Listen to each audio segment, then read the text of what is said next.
Di sini Pak. Saya juga udah pernah ketangkap Bapak Pak. Apa? Saya juga udah pernah ketangkap Bapak.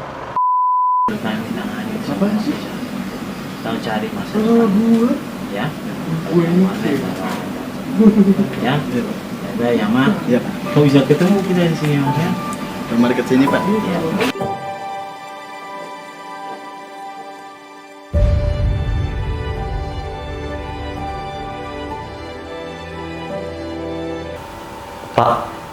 Pak, udah mulai. Udah mulai. Ya udah buka aja dulu. Saya lagi lihat ini tadi agak terharu aja. Ya udah buka aja dong.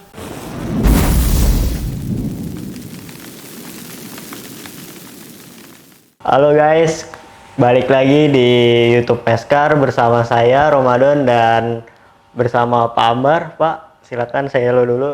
Oke, halo semua yang suka nonton kita. Walaupun kadang ada yang kesal, tapi saya salut baca komennya semua. Saya sangat menyayangi kalian semua, apapun situasinya, apapun adanya. Jadi tetap berbuat baik, harus tetap berbuat baik selama dalam hidup ini. Oke, langsung Don. Ini Bapak kelihatannya kayaknya sedih banget nih. Ada apa sih Pak? Enggak, saya lagi nonton ini yang judulnya dia aja bisa berubah jadi baik. Lihat di situ. Dia aja bisa berubah jadi baik, kau juga harus bisa jadi baik. Jadi ini agak sedih ini dan ceritanya. Karena apa? Saya adalah ketemu dulu pada tahun sekitar kalau nggak salah itu 2017 apa 2018 ya 2017 kalau nggak salah. Jadi suatu patroli siang pada waktu masih masih tatap muka ya sekolah ya. Tiba-tiba di Jalan Dermaga Duren Sawit yang perempatan itu kalau lurus ke arah ke Klender terus lurusnya ke Pulau Gadung, terus Jalan Pahlawan Revolusi pertigaan itu dermaga itu. Nah kebetulan pas di situ saya ada mencurigai, terus ini cerita awalnya ya, tapi di di videonya nggak ada, cuman saya ketemu lagi pas tahun 2020 tanggal sekitar bulan Oktober, pertengahan Oktober ya. So jadi ceritanya gini, awalnya gini Don. Ada anak SMP kalau nggak salah, SMP kan. Jadi pas ketemu di jalan, saya pada waktu itu sama si Julian, sama si Okta, sama si Catur. Pada saat itu, Brigda Julian dan Brigda Catur itu. Pada saat itu saya mencurigai ada orang bonceng bertiga. Anak SMP. Terus tiba-tiba saya mencurigai, padahal hujan gerimis pada waktu itu. Terus saya berhentiin, saya periksa, ternyata tahu dia bawa apa? Bawa senjata tajam. Habis itu saya serahin, terus diproses, terus singkat cerita dia di lembaga pemasyarakatan, walaupun masih di bawah umur dan dia ditahan. Nah, singkat cerita nih, saya udah nggak ketemu lagi sama dia, udah lupa lah. Ternyata pada saat saya patroli di daerah namanya Pondok Kopi, Kampung Jembatan, ada tawuran. Saya kejar-kejar semua tawurannya, masuk ke gang, masuk ke ini, nyariin orang, akhirnya setelah udah banyak saya tangkap, pada saat saya mau nyari orang lagi, ceritanya saya lewat depan warnet yang kecil. Ceritanya di sini. Depan warnet yang kecil ada main orang di situ. Nah, ternyata ada saya sinyalir di situ masuk ke dalam. Ternyata yang masuk ke dalam itu pura-pura. Akhirnya saya bawalah keluar semua. Saya bawa keluar semua, saya yang ngobrol segala macam. Nah, kau tahu ternyata apa Dan? ternyata orang yang saya cari itu nggak di situ, gitu kan. Ternyata ada satu orang yang namanya si itu mukanya nggak asing sama saya. Saya kayak ingat-ingat gitulah, ingat-ingat. Ternyata tahu-tahu dan dia yang saya tangkap waktu di dermaga itu. Ketemu lagi itu. Ketemu lagi. Dan ternyata sedih juga ceritanya, dan dia dikenakan dulu pasal undang-undang darurat tentang kepemilikan sajam yang ilegal. Setelah itu saya pas tangkap dia sudah ditahan. Nah, ketemu di situ yang bulan Oktober tahun 2020. Saya mau ngobrol sama dia segala macam, dan yang terjadi tahu apa? Dia sudah keluar. Dan saya tanya, kamu ditahan berapa lama? Gitu kan? Nggak nyampe 1,5 tahun katanya gitu, potong masa tahanan. Terus yang bikin sedihnya apa? Dia bilang saya udah kerja sekarang, Pak. Di sini ada videonya itu. Udah kerja dia. Dia kerja di Marunda. Dan saya sedihnya apa gitu. Dia harusnya, bukan harusnya ya, memang seperti itu perjalanan hidup. Jadi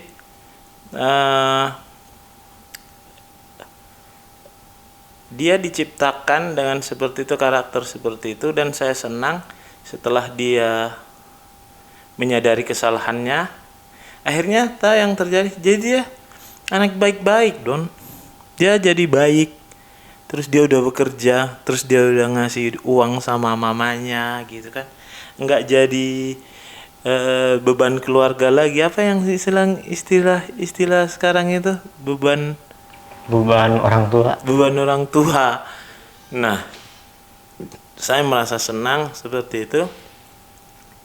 Itu yang membuat saya kalau waktu itu patroli itu jadi merasa ada gunanya saya itu buat orang gitu loh.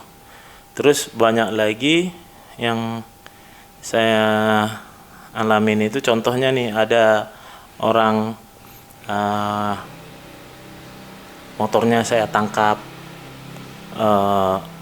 ternyata pas motor itu adalah hasil curian. Pas saya umumin di Instagram, yang punya ada itu loh, motor itu kembali ke orangnya. Jadi itu yang bikin saya senang kepada apa yang saya lakukan. Dan saya nggak saya pikirin misalnya orang yang benci atau apa, nggak itu tujuan saya. Saya kan bukan bermaksud untuk menyenangkan orang, Don.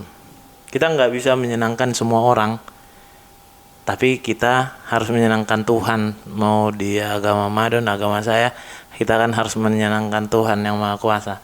Jadi itu contoh-contohnya kenapa saya ada pertanyaan, kok Pak Ambarita nggak capek-capek sih? Ya kalau misalnya kita senang melakukan pekerjaan itu, ya nggak capek toh. Kayak Madon lah sekarang ngurusin kamera ini segala macam, karena senang melakukan kan, ya nggak capek toh. Karena kita ada nilai edukasinya buat masyarakat. Kalau kita berguna sama orang, nggak usah sama orang, sama masyarakat, pasti upah kita besar di surga, seperti itu. Jadi yang saya alamin seperti sekarang ini, misalnya saya baca-baca komen gitu kan, ayo dong Pak Ambar kembali lagi ini segala macam. Itu karena saya di instansi, itu urusan instansi ya. Kalau saya hanya bisa berdoa, saya berbuat yang terbaik di dalam instansi itu, seperti itu. Seperti sekarang misalnya kayak di Polda Metro, kita buat podcast, kita ada di multimedia segala macam, kita sudah mulai memajukan di humas bagian multimedia, seperti itu kan. Jadi seperti itu, kita nggak ada niat untuk apa-apa, hanya berguna untuk masyarakat gitu loh. Jadi buat teman-teman semua yang menonton tayangan ini, Apalagi ini bulan puasa ya. Ya tetap anjuran pemerintah itu tetap harus dilakukan ya. Terus saya rasa adalah suatu hal yang tidak baik kalau kita bulan yang suci ini tetap tawuran dinodai dengan perbuatan-perbuatan anfaedah gitu kan. Apalagi kayak nunggu sahur ya kan, lagi mau selesai sahur trek-trekan, habis trek-trekan tawuran. Terus gunanya itu apa gitu loh. Sama seperti tadi yang kita bahas video pertama itu, kenapa saya senang dengan adanya itu. Saya senang adanya itu karena jangan karena saya memberikan jalan ke dia supaya dia menjadi benar dan baik. Bukan karena saya sebenarnya. Karena dia berubah menjadi baik. Kan semua manusia kan punya pilihan. Mau dia berbuat baik, mau dia berbuat jahat, itu tergantung manusianya. Cuman kan kita harus menanggung apa perbuatan kita. Kalau misalnya kita berbuat yang baik, kita harus tetap berbuat baik, dan lambat laun, suka tidak suka, cepat atau lambat, mau tidak mau, yang baik pasti akan datang sama kita. Itu Don. Jadi maksud saya, kalau misalnya kita melakukan pekerjaan kita dengan baik seperti tadi yang kita lihat di situ di tayangan itu kan, dia juga merasa, oh apa yang dilakukan Pak Ambarita ini ke saya bukan karena benci. Dia sifatnya mengingatkan. Contohnya nih, misalnya pada saat itu saya nggak ketemu sama dia, yang di video itu yang saya peluk itu, pada saat itu saya nggak ketemu sama dia, entah dia celurit orang, entah dia membacok orang, entah dia dibacok orang, kan kita nggak tahu. Tapi yang pasti setelah adanya itu terjadilah pertobatan, terjadilah yang namanya, oh yang saya perbuat ini selama ini salah, akhirnya saya masuk penjara. Tapi setelah itu dia jadi berubah. Masih sering kontek-kontekan sama saya, Pak, saya lagi ini Pak, di ekspedisi gini. Oh iya, bagus tetap berbuat baik. Saya udah bisa ngasih uang sama mama saya gitu kan. Di sini rasanya, waduh, senang banget. Jadi bukannya saya melakukan itu penuh dengan kebencian, bukan. Karena sayang, bukan. Karena ada namanya sayang-sayang monyet. Tahu sayang-sayang monyet? Sayang-sayang monyet itu anaknya disayang-sayang, terus dicari kutunya, tapi hujan tetap aja dicari hujan. Bukannya cari perlindungan seperti itu. Tapi yang saya maksud, kalau misalnya dia udah melenceng, kita luruskan supaya tidak menjadi lebih parah lagi. Contohnya lebih parah, tahu nggak apa? Lebih parah apa? Awalnya sih tawuran, habis itu nggak mau sekolah, habis itu malas, habis itu kerjanya nongkrong, habis itu nongkrong minum, terus tapi kan butuh uang untuk melakukan nongkrong itu kan. Akhirnya untuk mencari uang, nggak punya pekerjaan, yang dilakukan apa? Ngebegal. Setelah ngebegal berhasil sekali, enak uangnya, dijual motornya segala macam, habis. Nanti dia melakukan itu lagi. Setelah itu ditangkap, pasti apes. Sebandai-bandainya tuh meloncat pasti akan jatuh. Nah pas ketangkap, ya kan? Pas ketangkap, tahu yang terjadi apa? Di penjara. Setelah di penjara, tahu apa yang terjadi? Dia antara dua, bertobat atau semakin jahat. Ya kan? Iya, karena manusia punya pilihan. Dia mau jadi jahat, tanggung kalau mau jadi jahat. Dia mau jadi baik, ya harus menderita tetap jadi baik.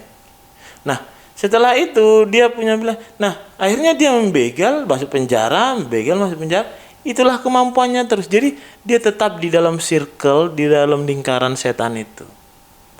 Jadi nggak ada berkembangnya. Pemalas karena sudah terbiasa, habit loh malas itu Don. Contoh kayak bangun pagi, ya kan? Bangun pagi itu misalnya dia harus bekerja pagi terus, berangkat pagi terus, bisa dia. Seperti saya, waktu dulu tadinya saya tidurnya pagi, berangkat malam, tidur pagi. Sekarang tidur malam, berangkat pagi. Buktinya saya bisa gitu loh. Kenapa nggak bisa? Nah, ada orang yang punya istilah gini, akan indah pada waktunya. Iya, kalau nggak dipakai usaha, kalau nggak bekerja keras, kalau nggak mencari ilmu untuk mendapatkan pekerjaan yang layak, siapa lagi kalau bukan kita? Kita harus bekerja keras. Nah, contoh seperti itu. Lah, kebanyakan orang-orang, bukan intinya, yang saya lihat, yang saya berhubungan langsung sama mereka, kebanyakan habitnya, kebiasaannya itu sudah malas. Malas contohnya apa? Contoh, sekolah juga nggak mau. Ya kan? Akhirnya memang satu di antara sejuta yang nggak sekolah itu bisa jadi sukses. Kenapa? Mungkin dia punya skill, mungkin punya talenta, ya kan? Mencipta lagu. Dia punya talenta mencipta lagu. Ya kebetulan lagunya laris, kebetulan lagunya booming. Ya akhirnya dia punya penghasilan. Tapi secara formal, secara global, orang-orang juga harus mempunyai pendidikan formal. Setidaknya dia bisa bertanggung jawab atas kehidupannya. Nah, seperti yang tadi si U itu. Nah, akhirnya setelah dia menyadari kesalahannya, dia mau untuk berubah jadi baik, terima di ekspedisi, akhirnya dia jadi baik toh. Punya pekerjaan. Nah, kalau dia tetap malas tapi nongkrong, dari mana uang? Diajak teman gini untuk mencari secara instan. Nah, intinya kemalasan itu yang nomor satu, kayak gitu Don. Makanya saya juga sekarang kan biasa di belakang layar gitu kan, saya melakukan kegiatan saya itu di kantor. Saya ingin mengembangkan segala sesuatu yang sesuai dengan bidang saya, contohnya di media sosial kayak gitu. Itu Don. Jadi senang aja gitu yang kita bahas hari ini, kelihatan sangat menyentuh. Nanti kalian lihat cuplikannya kalau mau nonton video aslinya ada. Nah, itu yang membuat saya senang bisa memberikan jalan untuk orang jadi berubah seperti itu Don. Ya. Kayaknya kau terkesima banget. Kayak gimana ya, yang tadinya agak belok-belok kan jadi lempeng, jadi berubah, ada kemauan dari diri sendiri kan. Oke. Iya, karena seperti itu yang saya mau orang gitu, maunya saya. Tapi kalau orang itu nggak mau, ya itu kan pilihan, kita kan nggak bisa memaksakan. Jadi gini loh, misalnya kan kalau di anak remaja itu kan labil, dia hormonnya kan, hormon remaja itu kan ya terserah gua kan gitu kan. Contohnya misalnya gini lah, kita kan udah lebih dulu makan asam garam, maksudnya sudah lebih dulu menjalani kehidupan ini. Contohnya kita bilang, Dek, jangan main di pinggir kali itu, ada buaya gitu kan. Nah kan kalau misalnya remaja-remaja kan, bodoh amat, hidup gua, dia main ke kali itu, dimakan buaya. Kalau udah dimakan buaya, udah kelar. Maksudnya intinya perumpamaan itu seperti ini. Kita udah nasehatin yang baik. Ya terserah gua, hidup gua. Akhirnya dia nongkrong, tawuran, ngebegal. Tiba-tiba pada saat dia udah 15 tahun kemudian, 20 tahun kemudian, muncullah penyesalan. Ternyata dia nggak punya skill apa-apa, nggak punya kemampuan apa-apa. Akhirnya ngapain? Ya udah, kerja serabutan nggak jelas. Syukur-syukur kalau bisa nikah. Gimana mau nikah? Kalau ternyata bisa nikah, mau ngasih apa makan anak istrinya? Kan seperti itu kan. Akhirnya ya udahlah gini loh. Wah, kalian pikirkanlah masa depan.